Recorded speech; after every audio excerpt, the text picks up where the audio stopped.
Si vous avez votre Bible ce matin, merci de l'ouvrir dans Luc chapitre 11. Luc chapitre 11. Donc c'est le troisième des évangiles du Nouveau Testament, Matthieu, Marc et Luc.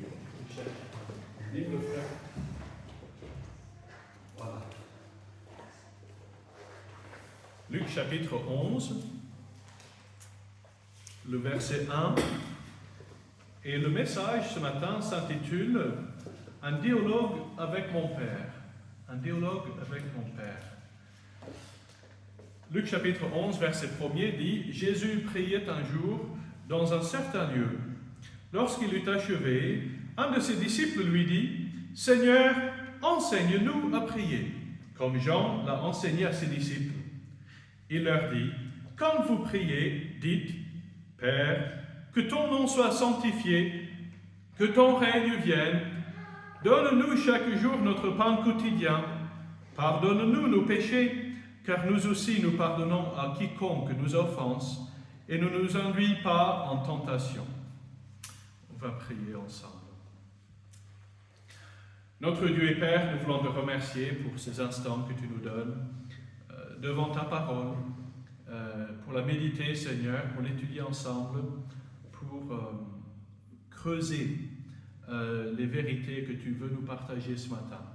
Merci de nous guider pendant ces instants. Merci d'être au devant de nos pensées, Seigneur. Que tu guides chaque instant, chaque échange, Seigneur, que tout vient de toi. Je te prie, oui, de parler à chacun de nos cœurs, le mien plus, afin de, oui, Seigneur, te connaître davantage. Seigneur, nous te remettons ce temps. Merci de bénir chacun au nom de Jésus. Amen. Ce que nous venons de lire s'appelle classiquement le Notre Père. Même ceux qui ne connaissent pas le Seigneur Jésus comme sauveur personnel ont une idée de ce que c'est que notre Père. En France, beaucoup ont grandi dans le catholicisme et ont appris dans le catéchisme par cœur cette prière que Jésus-Christ a enseignée à ses disciples. Et donc pour beaucoup ça représente une répétition, voilà, un peu formelle, un peu sèche. Mais dans cette prière, ce que nous voyons, c'est un dialogue que Jésus avait avec son Père, qu'il voulait transmettre à ses disciples. Le titre du message de ce matin, c'est un dialogue avec mon Père. Parce que cette prière nous montre comment nous pouvons, nous, faibles créatures, pécheurs, sauvés par la grâce, nous adresser à un Dieu trois fois saint, un Dieu qui est tellement au-dessus de nous, qui est tellement plus saint et parfait et élevé de nous.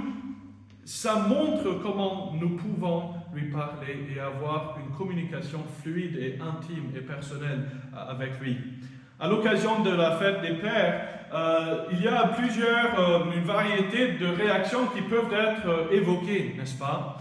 Pour certains, la fête des Pères représente de bons souvenirs remplis de joie. Un père qui était présent et proche et qui aimait ses enfants et qui a fait une enfance merveilleuse. Ça c'est bien, merci Seigneur pour cela. Pour d'autres, la fête des Pères représente un moment plutôt sombre, n'est-ce pas? De mauvais souvenirs difficiles. Un père qui était distant ou de qui on avait du mal à s'approcher, de qui on avait du mal à communiquer. Pour certains, la fête des Pères, ça représente pas de souvenir du tout.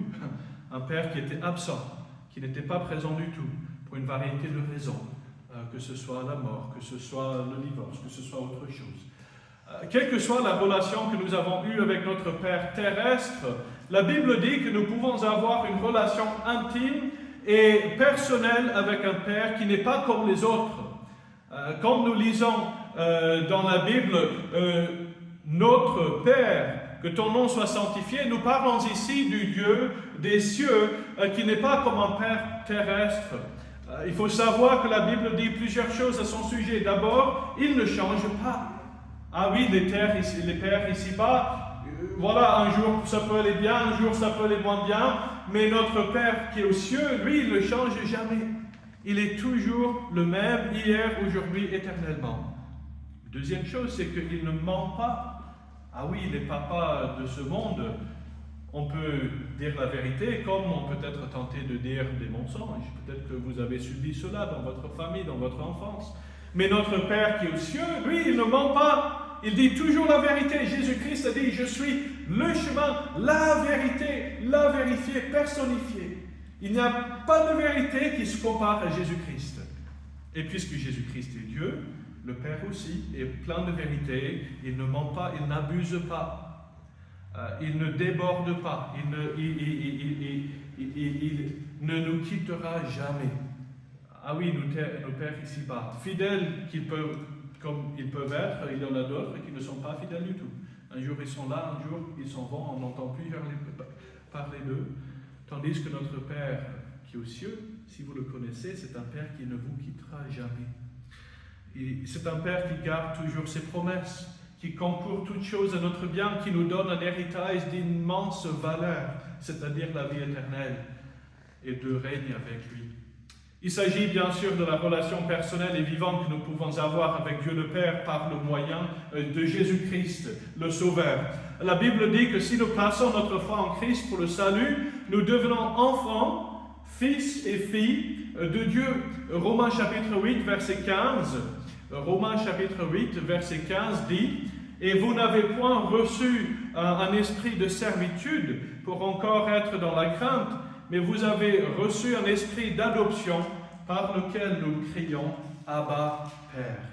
C'est-à-dire que si nous plaçons notre foi en Christ, nous recevons de lui des papiers légaux qui déclarent que nous sommes maintenant enfants de Dieu et que personne ne peut changer cela. C'est la grâce de Dieu, c'est le salut en Jésus-Christ. Par cette adoption, nous faisons partie de la famille de Dieu. Nous recevons tous les mêmes droits et tous les mêmes bénéfices que Jésus-Christ a reçus étant la deuxième personne de la Trinité. Parce que nous sommes fils et filles de Dieu. Mais pour qu'une relation soit fructueuse, notre relation avec Dieu, comme n'importe quelle relation ici-bas, elle doit être basée sur une bonne communication, n'est-ce pas? Si je ne communique pas avec un ami, au bout d'un certain temps, on va s'éloigner l'un de l'autre, on va stagner et bientôt il n'y aura plus de relation du tout. Ah oui, on dirait peut-être que c'est toujours mon ami, mais il n'y a pas de vraie relation. Si nous aimons cette personne, on ne voudra pas que cela se passe, n'est-ce pas? Cette semaine, j'étais confronté à ce que je n'avais pas parlé avec le gars que j'appelais mon meilleur ami pendant plus de 10 ans, meilleur ami d'enfance, et je me suis rendu compte qu'on ne s'était pas parlé pendant des mois et des mois. Je me suis dit, ah oui, la relation n'est plus pareille que quand on était jeune. On ne veut pas ça, n'est-ce pas? De la même façon, si nous ne restons pas en communication avec Dieu, notre relation avec lui va s'éloigner, va stagner, et bientôt on ne pourra plus reconnaître sa voix. Ah oui, on sera toujours ses enfants, parce qu'une fois adopté dans sa famille, on est adopté à vie. Mais cette relation est quand même quelque chose à entretenir. Un chrétien qui n'est pas en communication avec Dieu est un chrétien en péril.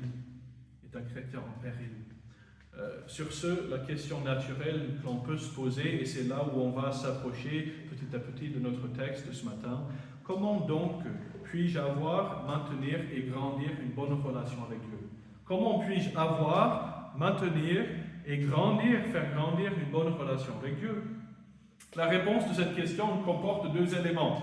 Un que je vais juste nommer, voilà, l'autre que l'on va étudier ce matin. Le premier, c'est que pour que je communique avec Dieu, il faut que je prie. Il faut que je prie. Parler avec Dieu, autrement appelé la prière, c'est l'action par laquelle nous nous approchons de Dieu pour l'adorer, pour son amour, pour le remercier pour son œuvre dans notre vie, pour lui confesser nos péchés, pour lui exposer nos besoins, nos peurs, nos luttes, pour lui demander son secours. C'est comme cela que nous communiquons avec Dieu. Et puis Dieu nous communique par sa parole. Dieu nous communique par la lecture de la Bible. Un commentateur a appelé la Bible la lettre d'amour que Dieu nous a laissée d'ici-bas en attendant son retour et qu'on soit auprès de lui. Elle communique son amour, ses désirs concernant notre relation et son plan pour chacune de nos vies. Sans lire la Bible, c'est impossible que l'on comprenne la plénitude de ce que Dieu a prévu pour nous en Jésus-Christ. Sans lire la Bible, nous ne pourrons pas avancer avec le Seigneur. Alors cette communication, Une communication à double voie, n'est-ce pas? Je lis la Bible pour découvrir ce que Dieu a pour moi, et puis Dieu me parle Dieu me parle à travers la Bible pour me communiquer sa volonté, et je lui parle par la prière. La prière est un des domaines les plus intimes et personnels dans notre relation avec Dieu, parce que c'est un dialogue avec la personne qui nous connaît le mieux de toutes. Ah, vous pensez, mon épouse me connaît bien, ou mes enfants me connaissent bien, ou mon meilleur ami me connaît bien. Sachez que Dieu vous connaît encore mieux que ces personnes-là. Dieu vous a créé, il vous a formé, il vous a tissé ensemble dans le ventre de votre mère. Il sait exactement ce qui est la meilleure chose à faire, qu'importe nos circonstances. Et c'est pour cela que nous pouvons lui parler. Et c'est pour cela que ce matin, après le culte, peut-être que vous voudrez appeler vos pères terrestres pour leur souhaiter une bonne fête de Père, s'ils sont toujours vivants. Mais encore mieux ce matin, parlons avec notre Père céleste.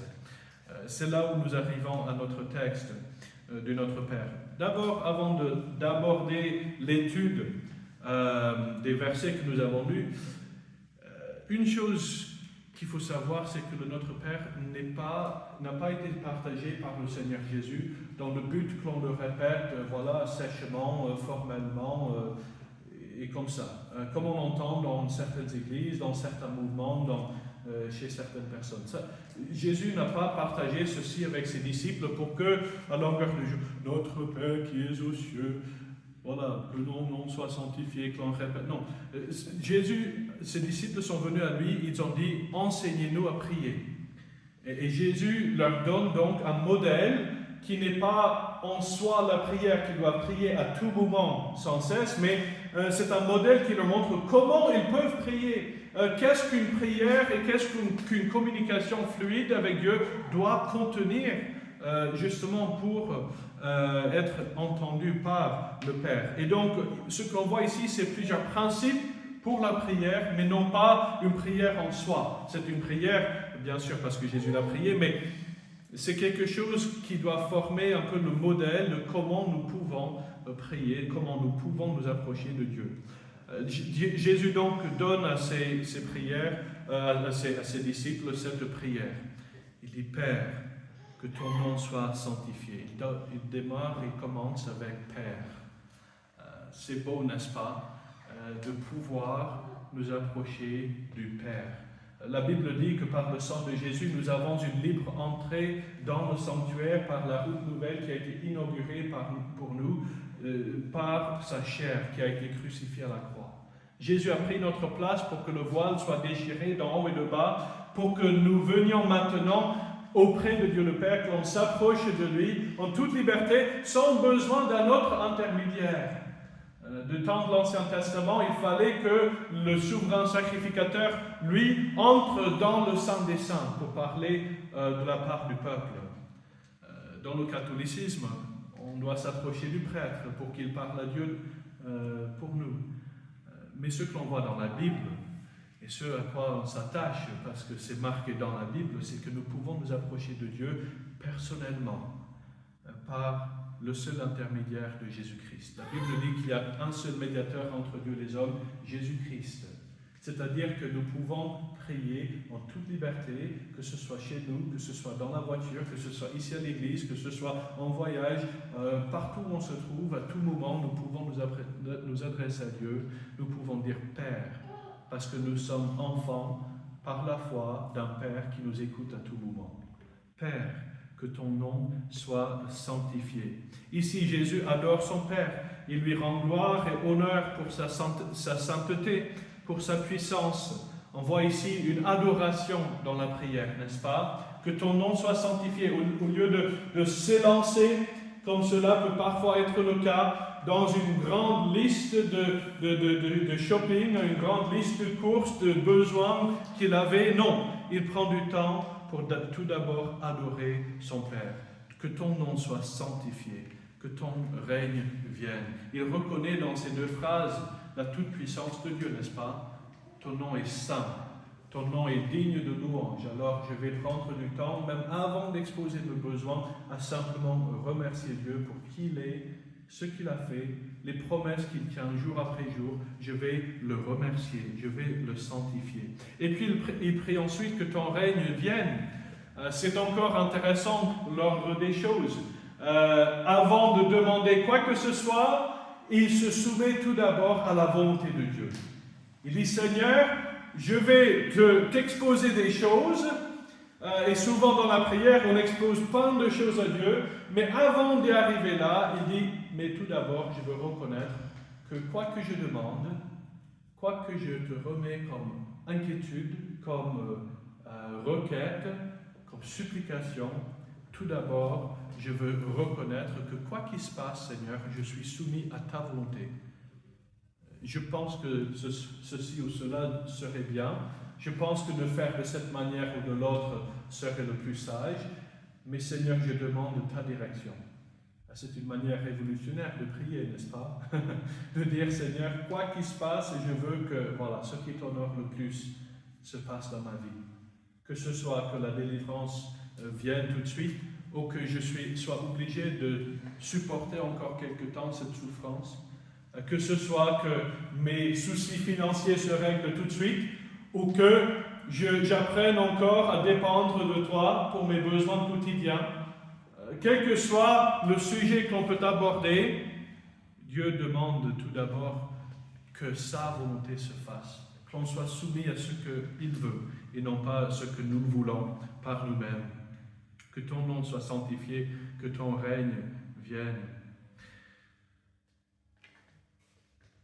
Ayant adoré Dieu et ayant demandé que sa volonté se fasse, Jésus démontre maintenant comment on peut prier pour les besoins matériels et corporels dont nous avons besoin.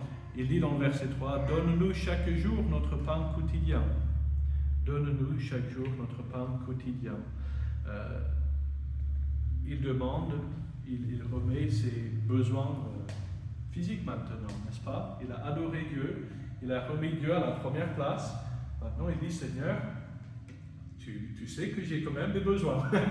Tu sais que pour continuer à faire ce ministère, à être auprès de mes disciples, de continuer à enseigner et faire ces miracles et tout cela, j'ai besoin de pain quotidien. Le pain n'est pas le plus important, mais c'est quand même nécessaire. Il faut le reconnaître. Il y en a qui pensent que tant que l'on ait remis les choses spirituelles et que l'on passe tout le temps dans le spirituel, c'est le plus important. Oui, c'est vrai, mais pour survivre de jour en jour, on a quand même besoin de moyens, n'est-ce pas? Et c'est pour cela qu'il prie, donne-nous notre pain quotidien. Seigneur, tu sais que je te mets en premier, tu sais que je demande ta volonté, maintenant donne-moi de quoi l'accomplir. Que ton règne vienne, et maintenant donne-moi le pain quotidien dont j'aurai besoin pour accomplir justement ta volonté. Il ne faut pas oublier de remercier le Seigneur pour ce qu'il nous donne de jour en jour. On a tellement, comme on l'a chanté tout à l'heure, compte les bienfaits de Dieu, mets-les tous devant tes yeux, tu verras en adorant combien le nombre en est grand. Et c'est franchement incroyable. On ne pourrait jamais, on pourrait passer l'après-midi, on pourrait clôturer le message là tout de suite et commencer à faire une liste de toutes les bénédictions, de toutes les provisions que Dieu nous donne. Et je vous garantis que l'on serait ici encore ce soir, demain, dans les jours à venir. On n'épuiserait jamais de sujets pour lesquels on peut remercier le Seigneur. Pour vous en donner quelques-uns déjà. Le fait que l'on soit ici, présent, avec la santé qui nous permet d'être ici, il y en a qui sont en meilleure santé, il y en a qui sont quand même un tout petit peu diminués, mais le Seigneur, il nous permet d'être ici. C'est déjà une grâce, n'est-ce pas? Le Seigneur nous a permis déjà de nous réveiller et de sortir du lit ce matin. C'est déjà une grâce. Vous avez certainement mangé ce matin, peut-être certains plus que d'autres. Moi, j'ai eu 2 brioches dans la voiture. Mais le fait qu'on ait eu de quoi manger, ça démontre encore une fois une grâce du Seigneur qui pourvoit nos besoins. On pourrait physiquement parler de beaucoup de choses, le véhicule qui nous a permis de rouler jusqu'à ici, la sécurité sur la route, etc., etc. Et puis pensons aux choses spirituelles que le Seigneur nous donne. Et il a fait de sorte que nous ayons la Bible dans notre langue maternelle, qu'on puisse la lire pour nous-mêmes. alors qu'il y a encore des millions de gens dans le monde qui n'ont jamais lu une Bible dans leur langue personnelle. C'est incroyable ça. Il a fait de sorte que le Saint-Esprit, si vous connaissez Jésus comme Sauveur, vous a révélé votre péché, vous a montré l'amour de Dieu, et que Dieu vous a sauvé au moment que vous avez confessé vos péchés, que vous avez accepté Jésus en Sauveur. Ça déjà, il y a énormément de grâce là-dedans, énormément de sujets de reconnaissance. D'abord, on ne mérite pas d'être sauvé parce qu'on est pécheur, mais Dieu nous a montré sa grâce et son amour. Pour deux, Jésus est mort pour notre péché. Lui, le parfait, qui ne méritait pas et qui n'aurait jamais dû mourir, mais il a accepté d'aller à la croix à notre place. Il y a énormément de choses pour lesquelles on peut être reconnaissant. Et comme quelqu'un m'avait dit récemment, si on passait du temps à remercier Dieu à tout moment pour tout ce qu'il fait pour nous, on aurait très très peu de temps pour se plaindre, n'est-ce pas? Parce qu'on serait dans une adoration continuelle de ce qu'il fait. Donne-nous notre pain chaque jour. Le verset 4 continue avec la confession, n'est-ce pas? Pardonne-nous nos péchés, car nous aussi nous pardonnons à quiconque nous offense. Jésus ici il parle de la confession. Même en tant que chrétiens, nous sommes faibles et on fait des choses qui ne plaisent pas à Dieu. Il peut nous arriver dans la chair de faire des choses qui n'honorent pas Dieu et qui ne lui rendent pas la gloire qui lui est due. Le croyant doit toujours être prêt à s'humilier et à demander à Dieu de pardonner les péchés qu'il a commis. Ce n'est pas parce qu'on est en Jésus qu'on est sans péché. Au contraire, Satan essaye et il veut davantage gâcher notre vie maintenant que l'on est en Christ, parce que cela déshonore le témoignage de l'œuvre de Dieu. Alors, nous devons être vigilants. Comme on l'avait vu récemment dans le Proverbe, le lion rugissant qui rôde comme un lion, cherchant qui le dévorera. Satan voudrait bien gâcher nos vies. Et une des manières qu'il gâche notre vie, c'est justement quand on tombe, quand on se laisse entraîner par le péché, il nous couvre de tellement d'honte et de culpabilité qu'on ne veuille plus s'approcher de Dieu pour le confesser. On se dit,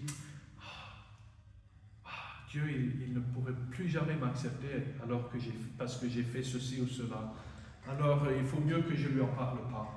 Mais c'est un mensonge. Dieu veut savoir. Il veut nous pardonner. La Bible dit que si nous confessons nos péchés, il est fidèle et juste de nous les pardonner et de nous purifier de toute iniquité.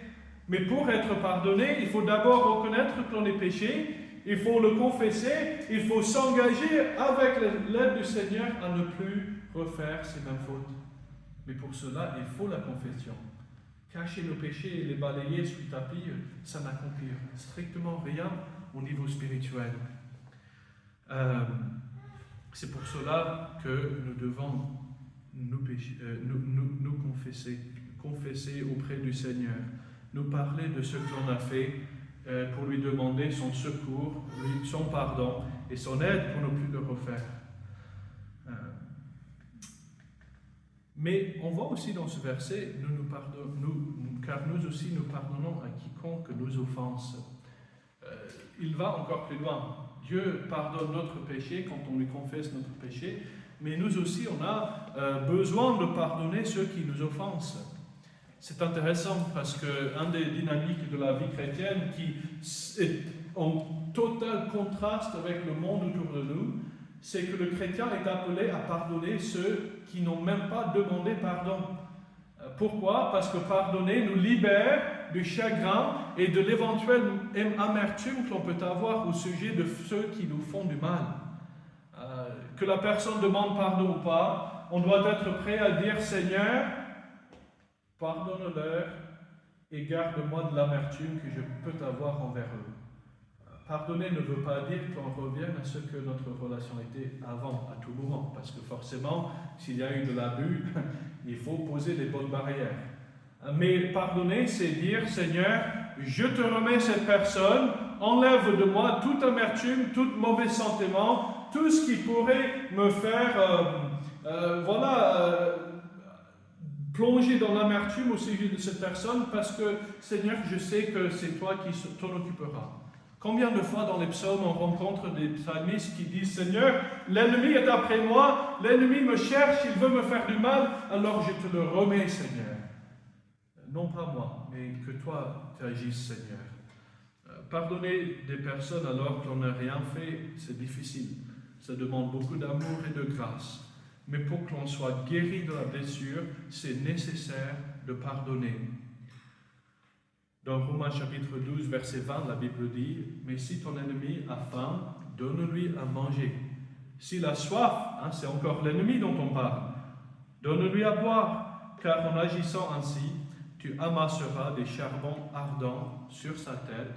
Ne te laisse pas vaincre par le mal, mais surmonte le mal par le bien. » Je peux vous dire qu'il y a eu des fois où on m'a fait du mal et que, en voulant suivre justement cet enseignement de la Bible, j'ai pardonné, j'ai traité la personne avec amour malgré ce qu'elle a pu me faire ou me dire. Et là, on a pu arriver à une réconciliation parce que la personne était tellement scotchée de ce que je pardonne. Je dis, mais c'est parce que Dieu me demande de le faire. Je me rappelle l'histoire d'une jeune fille.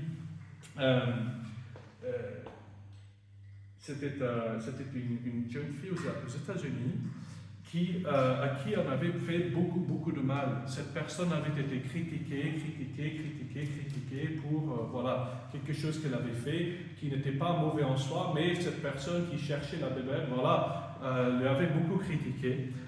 Et un jour, des années plus tard, les deux dames se sont rencontrées et la jeune fille a traité avec beaucoup de respect, beaucoup de douceur, beaucoup d'amour la personne qui lui avait fait tant de mal. Et quelqu'un a demandé à la jeune fille, a dit, mais comment est-ce que tu peux lui traiter tellement gentiment alors qu'elle a fait ceci et cela? Et la jeune fille, elle a répondu en disant, elle a fait quoi? Je ne me souviens absolument plus. Pourquoi? Parce que demander pardon et pardonner, c'est aussi dire, Seigneur, je mets la faute sous le sang de Christ, je te laisse t'en occuper, maintenant je marche avec toi et je laisse derrière moi ces fautes passées. Jésus continue au verset 13, à la fin ici, en demandant, en disant, ne nous induis pas en tentation. Et c'est là où il termine dans Luc chapitre 11. Jésus prie pour une protection spirituelle contre toute attaque de l'ennemi.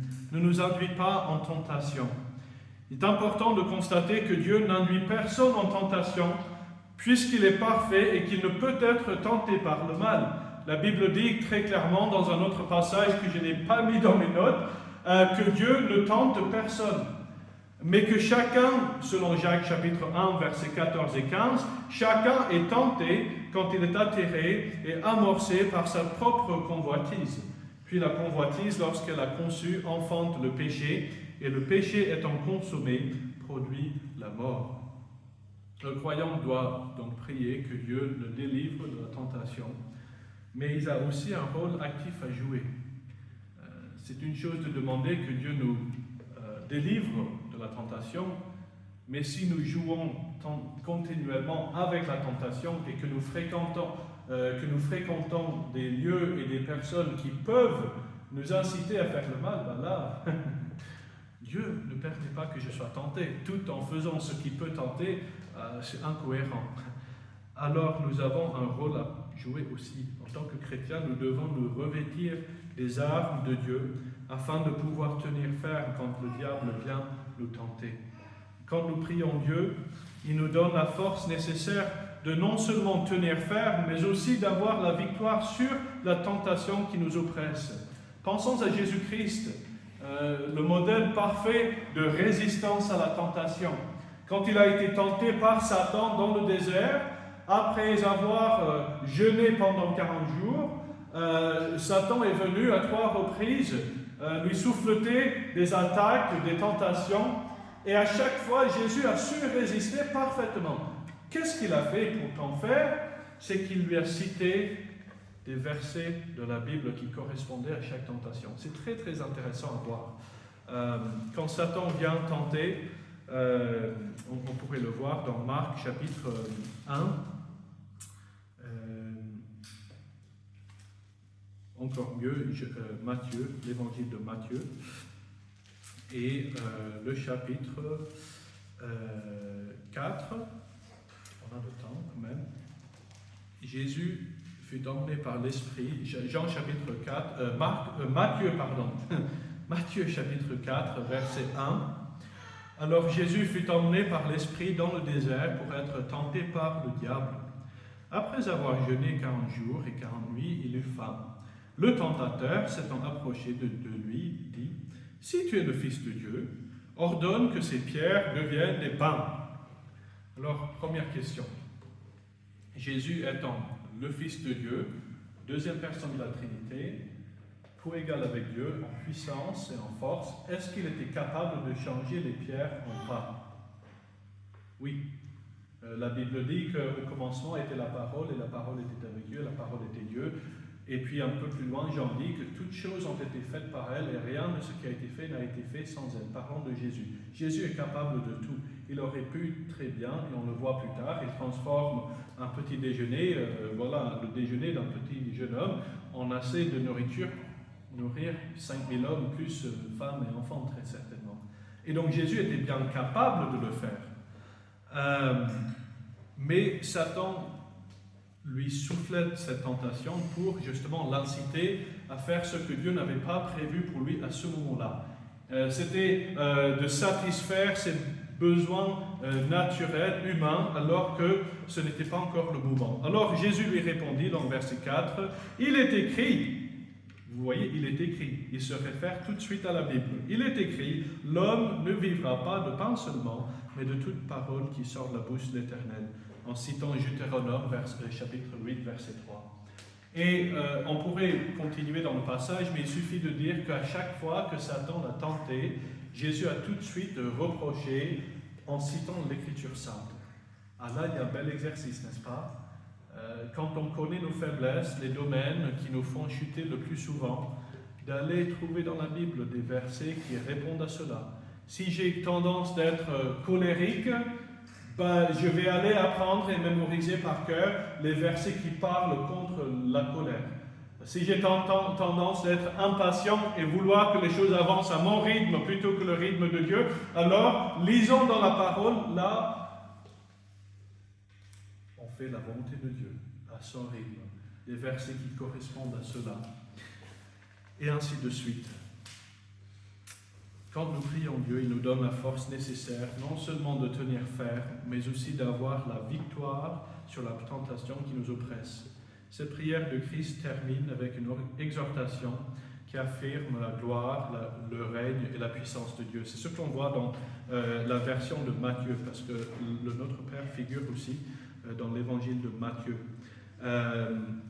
Après avoir dit « Délivre-nous du malin », car c'est toi qu'appartiennent, dans Matthieu chapitre 6, verset 13, c'est à toi qu'appartiennent dans les siècles des siècles le règne, la puissance et la gloire. Amen. Il y a des principes qu'on peut tirer de ce passage de Notre Père pour notre vie de prière de tous les jours. Il y a 4 choses que j'aimerais souligner très rapidement en conclusion.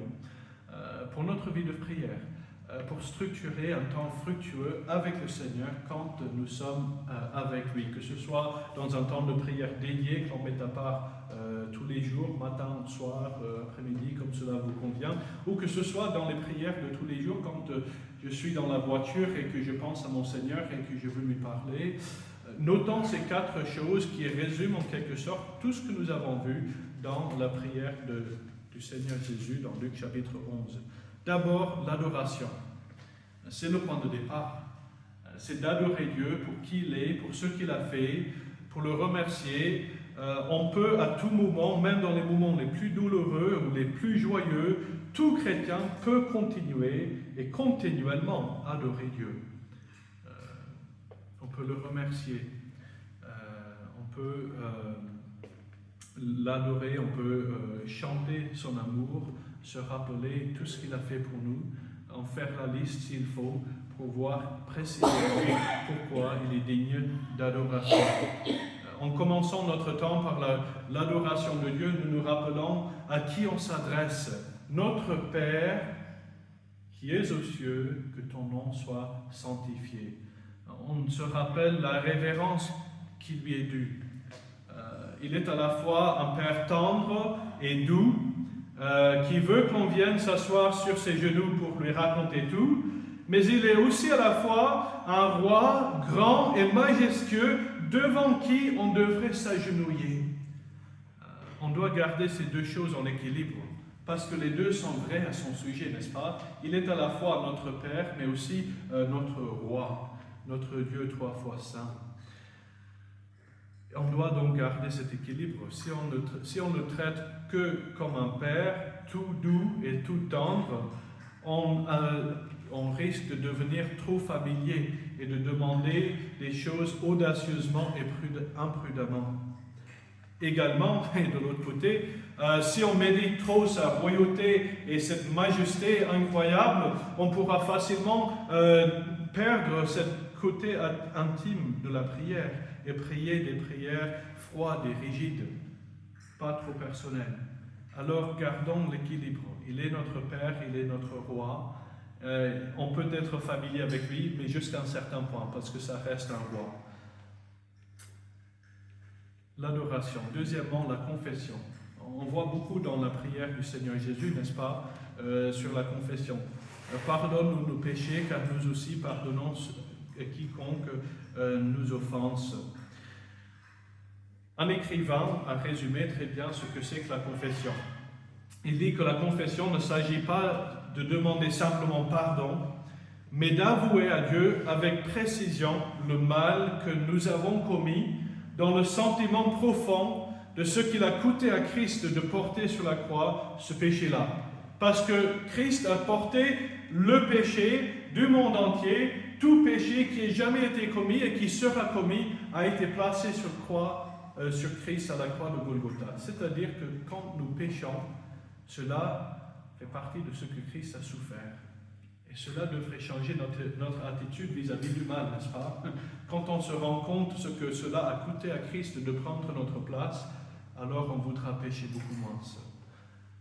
Au lieu de dire « Seigneur, je reconnais que j'ai fait des bêtises », il faut aller jusqu'au bout de la fête et reconnaître l'attitude, le comportement, la pensée qui n'a pas plu Dieu. En reconnaissant des fautes précises, nous pouvons aussi chercher des versets bibliques qui parlent contre ces choses, les mémoriser, les réciter la prochaine fois que nous sommes tentés de retomber dans ces choses-là. Tout en se rappelant ce que la Bible a dit, que nous avons déjà cité, si nous confessons nos péchés, il est fidèle et juste pour nous les pardonner et nous purifier de toute iniquité. Le pardon de Dieu est toujours là, toujours possible, toujours à notre portée, si simplement nous confessons notre péché à Dieu. Quand Dieu nous pardonne, il enlève la culpabilité du péché pour que nous marchions dans la joie de notre salut. Alors profitons de cet outil de prière puissant. Troisième chose, la reconnaissance. La reconnaissance doit caractériser notre vie de prière parce que Jésus justement a passé du temps dans cette prière à remercier Dieu, n'est-ce pas? Ayant adoré Dieu et confessé nos péchés, nous pouvons continuer à prier en apportant des sujets de reconnaissance. Ici, nous allons remercier Dieu pour des réponses à des prières précédentes, pour toutes les choses matérielles qu'il nous donne quotidiennement. La reconnaissance est importante parce qu'elle reconnaît que nous n'avons rien fait pour mériter ce que l'on a, ni physiquement, ni spirituellement, mais que tout vient du Seigneur qui nous aime et qui nous donne gracieusement tout ce que nous avons. En effet, Jacques chapitre 1, verset 17 dit « Toute grâce excellente et tout don parfait descend d'en haut du Père des Lumières, chez lequel il n'y a ni changement d'ombre, ni ombre de variation. » Il ne change jamais. Il donne et abondamment toujours à ceux qui l'aiment et qui demandent et qui reconnaissent justement son œuvre dans la vie. Et puis, en dernier, mais pas le moins important, la supplication. Une fois que nous avons remercié Dieu pour ce qu'il est, que nous avons pu lui apporter nos sujets de confession et de reconnaissance, maintenant nous pouvons aussi exposer nos besoins. Dieu prend plaisir à entendre les supplications de son peuple et il répond selon sa bonté et selon sa volonté. Nous pouvons prier pour des personnes inconverties que Dieu veut sauver.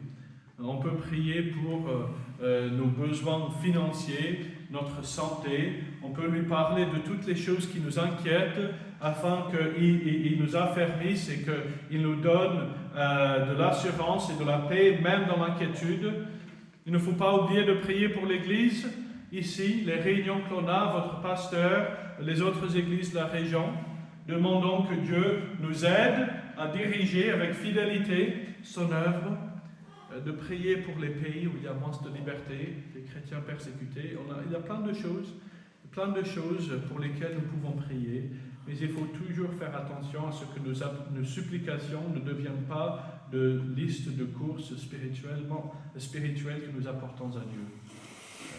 Si notre temps de prière s'agit d'un Seigneur, je te demande pour, et puis on passe une demi-heure à simplement dire ce que l'on veut, là on n'a pas tout à fait compris ce que l'on a étudié ce matin. Mais au contraire, que Dieu soit adoré, que nos péchés soient confessés, et puis après que l'on demande à Dieu les choses pour lesquelles nous avons besoin. En conclusion, notre Père Céleste est toujours à notre écoute. N'est-ce pas merveilleux? Nous pouvons louer le Seigneur pour ça, avec un grand sourire, parce qu'on a un Père qui nous aime et qui prend plaisir à écouter justement ce que l'on peut lui apporter. Il ne dort ni ne veille. Hier, j'ai essayé de visiter la mairie de Borlezon pour quelque chose, un renseignement que je voulais avoir. Et ils étaient fermés. Voilà, ils ont des horaires d'ouverture de 8h à 17h, du lundi au vendredi. Voilà, sinon on ne peut pas les avoir. Il n'en est pas de même avec Dieu. Les horaires d'ouverture des lignes célestes de communication avec Dieu sont à tout moment, 365, 24 sur 24, il n'y a pas de jour férié, il n'y a pas de vacances, à tout moment Dieu nous écoute.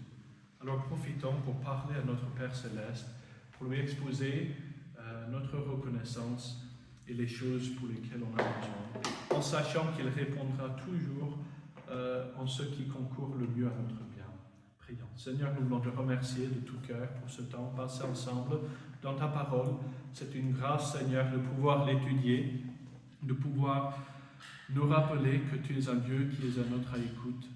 Tu es un Dieu qui, à tout moment, veut entendre nos besoins et veut répondre avec grâce et bonté selon ta volonté. Seigneur, qu'est-ce que nous sommes reconnaissants de pouvoir nous adresser à un Père qui nous aime, qui nous chérit, pour qui Christ est mort. Seigneur, nous sommes reconnaissants pour tout ce que tu fais jour après jour. Merci Seigneur de nous guider et de nous aider à avoir une vie de prière fructueuse à ta gloire. Nous te remercions.